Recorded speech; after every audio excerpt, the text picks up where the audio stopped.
कस्तूरी कुंडल बसे मृग ढूंढे बनमाई, ऐसे घट घट राम हैं दुनिया देखे नाही। मित्र कहते हैं हम राम के वंशज हैं, राम मेरे आदर्श हैं, ये राम की धरती है, ऐसा कहते हैं ना। हर स्वर में बसे हैं राम, ये जिंदगी राम से शुरू होती है, राम पर खत्म होती है। दो राम हैं, तुलसीदास जी ने लिखा है। तुलसीदास जी ने पूरी रामायण लिखने के बाद एक बात कही है अपने पाठकों से, रामायण पढ़ने वालों से, कि इस रामायण, ये संपूर्ण रामायण अयोध्या के चक्रवर्ती सम्राट राजा दशरथ के पुत्र राम पर आधारित है। उनकी बचपन की लीला से लेकर के और लंका विजय तक। लेकिन ये कहा है कि मनुष्य को अगर और उन्नति की ओर जाना हो, और ऊपर जाना हो, मानवता की सीमाएं छूनी हो, अपने आप को स्वयं भगवान बनाना हो, तो ये रामायण उस राम के बारे में लिखी गई है जो बिन पग चलहि सुनहि बिन काना, यानी कि आदि शक्ति परमात्मा, परमपिता परमात्मा, सदाशिव, वो परमपिता परमात्मा जो इस संपूर्ण ब्रह्मांड की चराचर इकाइयों में समाहित है। सारी चराचर इकाइयां उसी के द्वारा तरंगित हैं, जो पार्वती के हृदय में निवास करते हैं और मेरे भी हृदय में निवास करते हैं। लेकिन चलिए, तो निराकार ब्रह्म है, मेरी समझ में नहीं आता है, मत आए। लेकिन रामायण पढ़ करके और राम के बारे में जो अभी रामायण का सीरियल आया, उससे इतना तो पता चलता है राम की कहानी। उस सदाशिव के चक्कर में मत पड़िए, बहुत उलझाऊ विषय है। लेकिन राजा दशरथ के पुत्र श्री राम, मर्यादा पुरुषोत्तम, इनकी कहानियां हमने अनेकों बार सुनी हैं। एक होता है कहानी को सुनना, एक होता है कहानी को गुनना। और गुनने का मतलब यह है कि जो अच्छा अच्छा लगे उसको जीवन में धारण कर लेना। तो रामायण एक शब्द ही नहीं है कि रामायण जो काव्य है उसके बारे में क्या कहा जाए। कि मैं कुछ घटनाएं आपसे चर्चा करूंगा, अगर आपको जीवन में बदलाव लाना है तो। दो तीन घटनाएं हैं, अगर वो आदमी के दिमाग में उतर जाए ना अंदर, तो कहते हैं राम राज्य। राम राज्य की स्थापना होते देर नहीं लगेगी। और घटना कौन सी है? देखिए आप, राम, श्री राम की सौतेली माता कैकई, जैसा कि आप सभी लोग जानते हैं कि राजा दशरथ के 3 रानियां थीं, कौशल्या, सुमित्रा और कैकई। माता कौशल्या के पुत्र केवल राम थे और कैकई के पुत्र केवल भरत थे। माता सुमित्रा के 2 पुत्र थे, एक लक्ष्मण और एक शत्रुघ्न।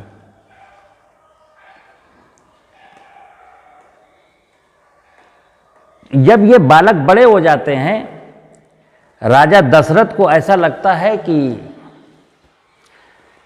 अब राम का, चूंकि राम बड़े हैं, राजा दशरथ को जब लगता है कि अब राम का राज्याभिषेक कर देना चाहिए, तो गुरुजनों से पूछ करके और शुभ मुहूर्त निकाल करके और राम के राज्याभिषेक की तैयारियां शुरू हो जाती हैं। किसी युद्ध में कैकेयी राजा दशरथ के साथ थीं और उस युद्ध भूमि में कैकेयी ने अपने पराक्रम का परिचय दिया था। राजा दशरथ खुश हुए थे और ये कहा था कैकेयी तुम मुझसे कोई भी 2 वरदान मांग लो। कैकेयी ने कहा था कि वक्त आने पर मांग लूंगी। आज कैकेयी को वो विषय याद आ गया कि अच्छा अवसर है, थोड़ी सी मन में अभिलाषा है कि राम की बजाय अगर मेरे पुत्र भरत को राजगद्दी मिल जाए अयोध्या की तो ज्यादा अच्छा रहेगा। तो वो साहब राजा दशरथ से अपने वरदान मांग रही हैं। राजा दशरथ ने मना कर दिया कि नहीं, ये कदापि संभव नहीं है। तो कोप भवन में जाकर के लेट जाती है। राजा दशरथ मनाने जाते हैं और राम को ये पता चलता है, अपने पिता से कहते हैं कि पिताश्री विषय बताइए। तो वो दशरथ बता नहीं पा रहे हैं क्योंकि ये बहुत ही कष्टदायक बात है और बयां नहीं कर पा रहे। लेकिन राम ने जिद की, दशरथ को बताना पड़ा। तो दशरथ रामचंद्र जी ने हंसते हंसते क्या कहा कि पिताजी इसमें कौन सी बड़ी बात है, वो मेरी माँ हैं और माँ के आदेश का पालन करना मेरा परम कर्तव्य है। और माँ अगर कुछ ऐसा कह रही है तो अच्छे के लिए, मेरे अच्छे के लिए कह रही होगी। इसमें आपको निराश होने की जरूरत नहीं है। मैं सुबह वन के लिए प्रस्थान कर जाऊंगा। मनुष्य को क्या सीखना है रामायण में? हम लोग तो छोटी छोटी प्रॉपर्टी के लिए भाई से लड़ते हैं ना, छोटी छोटी प्रॉपर्टी के लिए, 1 बिस्वा जमीन के लिए। मर्यादा पुरुषोत्तम भगवान श्री राम ने अपनी सौतेली मां कैकेयी के कहने पर अयोध्या जैसे राज की गद्दी को ठुकरा दिया और वन चले गए। कहानी यहां नहीं रुकती। राम जब वन जाने लगे तो सीता, जो जनक की दुलारी हैं, राजा दशरथ की लाडली हैं, महलों में पली हैं, उन्होंने अपना पत्नी धर्म निभाया और राम के साथ वन जाने का निर्णय लिया। ये छोटी घटना नहीं है। कैकेयी और कौशल्या की बात है। राम कौशल्या के हैं, कैकेयी के भरत हैं। सुमित्रा के लक्ष्मण और शत्रुघ्न हैं। सुमित्रा को कौन सी जरूरत आ पड़ी कि उन्होंने लक्ष्मण से कहा, देखिए वनवास राजा दशरथ ने राम को दिया है, सीता का जाना लाजमी है क्योंकि उनकी पत्नी है। लेकिन माता सुमित्रा को कौन सा क्या पड़ी थी? लक्ष्मण से कहा कि लक्ष्मण, ये सीता और राम अकेले वनवास जाएंगे। लक्ष्मण सहर्ष तैयार हुए, लक्ष्मण भी साथ गए, चले गए तीनों लोग। कहानी बहुत लंबी है। इधर ये भरत और शत्रुघ्न अपनी ननिहाल में है। राम लक्ष्मण वनवास चले जाने के बाद ये हुआ कि भाई बुलाइए जरा उनको अपने ननिहाल से, बालकों को। अब तो राजगद्दी में राज्याभिषेक तो किसी न किसी का हो नहीं है। तो ये भरत और शत्रुघ्न ननिहाल से वापस आते हैं। तो भरत आते ही अपना, चूंकि मोहब्बत बहुत ज़्यादा है भाइयों में, जैसे ही राजमहल में घुसते हैं, वहाँ का जो माहौल देखते हैं तो भरत को कुछ आभास हुआ और सीधे सीधे उन्होंने अपनी माता से पूछा कि माता ये क्या है?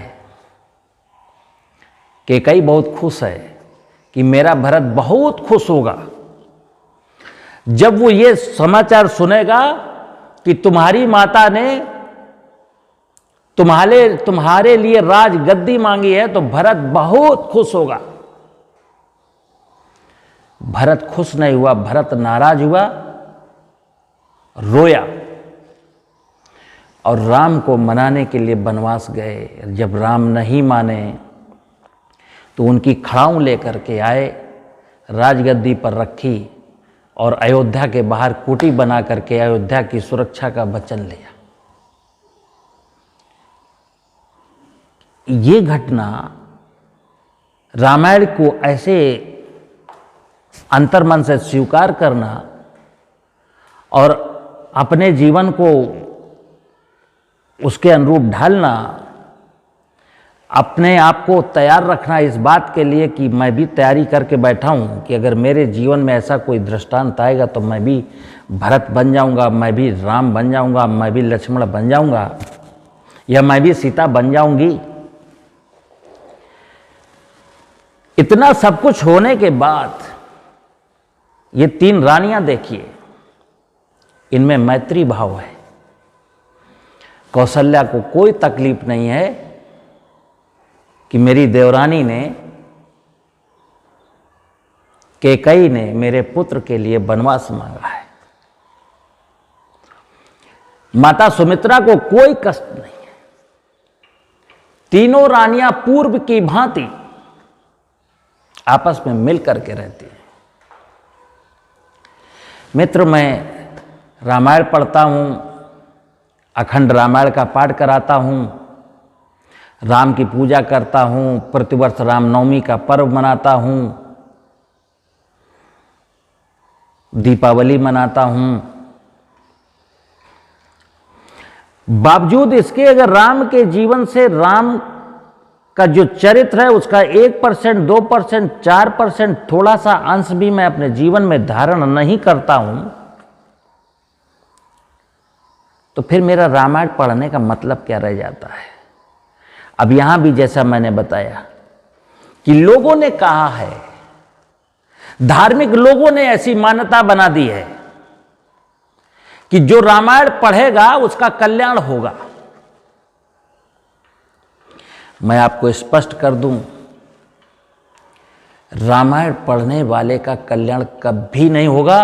रामायण मत पढ़िए, एक बार राम की छोटी सी घटना याद करिए, उसको अपने अंतर आत्मा में बिठा लीजिए और इस बात की तैयारी करिए कि अगर मेरे भाई ने, मेरी संपत्ति ने मैं कुछ ज़्यादा छीन लिया, या मेरे पिता ने कह दिया कि नहीं संपत्ति का इतना हिस्सा इस भाई को मिलेगा, आप सहर्ष तैयार हो जाइए,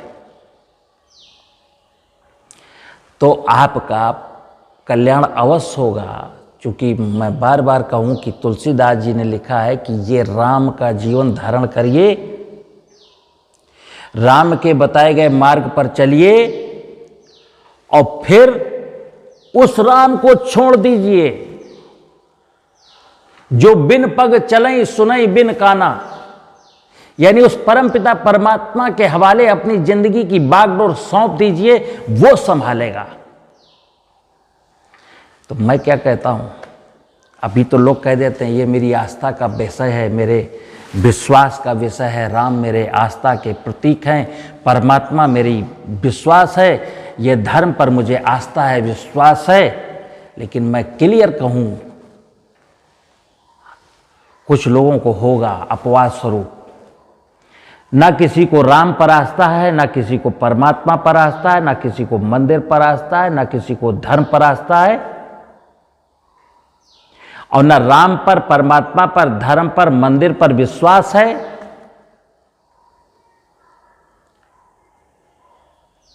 पता नहीं कौन सा जीवन जी रहे हैं। परमात्मा पर अगर विश्वास है, जिसको परमात्मा पर विश्वास है, परमात्मा पर आस्था है, गारंटी से लिखा ले उसके जीवन में कोई दुख तकलीफ नाम की वस्तु आने वाली ही नहीं है। लेकिन अभी तो मैं आस्था और विश्वास का भी नाटक करता हूं ना, चूंकि सत्य को, धर्म को जानता नहीं हूं, अंतरात्मा की आवाज को सुनता नहीं हूं, संपूर्ण जीवन शरीर केंद्रित होकर के जीता हूं। तो मित्र, मेरे जो विषय हैं, मेरी जो बातें हैं, वो थोड़ी सी अटपटी लग सकती हैं। मैं चाहता हूं कि अगर धर्म के क्षेत्र में ज्ञान के क्षेत्र में कदम रखना है तो फिर बखूबी रखिए, सोच समझ करके रखिए और कायदे से रखिए, अन्यथा नाटक नौटंकी करने की कोई जरूरत नहीं है। और शायद इसीलिए हमारे हिंदुस्तान में बहुत सारे लोग धर्म को पाखंड कहते हैं। उनकी गलती नहीं है, क्योंकि मेरा जीवन पाखंड की तरह है। रामायण पढ़ते हैं और रावण का किरदार निभाते हैं, तो फिर पाखंडी तो हुआ मैं। अगर रामायण पढ़ता हूं तो राम का किरदार निभाऊं ना।